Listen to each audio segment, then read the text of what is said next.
我已经很努力了，为什么心还不安？我已经付出了，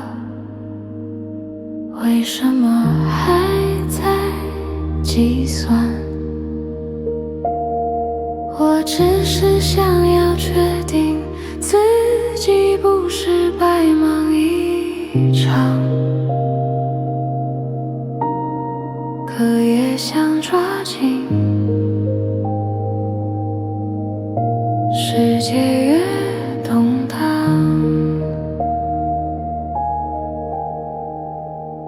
不是事情太重，是心住在冥想。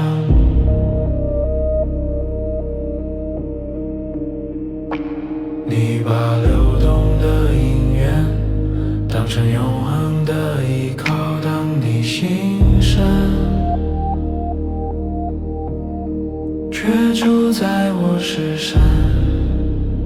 当你付出，却等一个回报。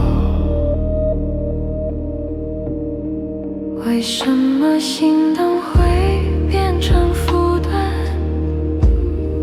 因为心住在结果与标签。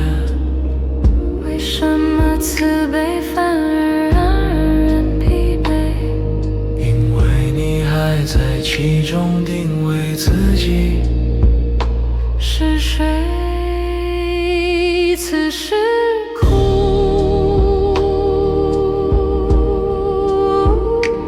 非天降，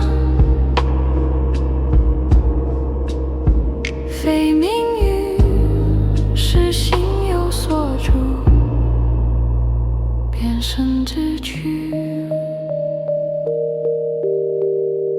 若一切皆空，是否不必去细？若无众生，为何还说渡人心而不出？方为大成？度而无度，慈悲才真。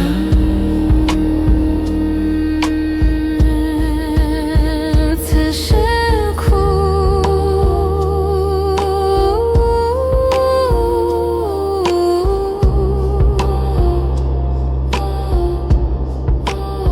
复以名言，不是世界错乱，是心停在向上不见。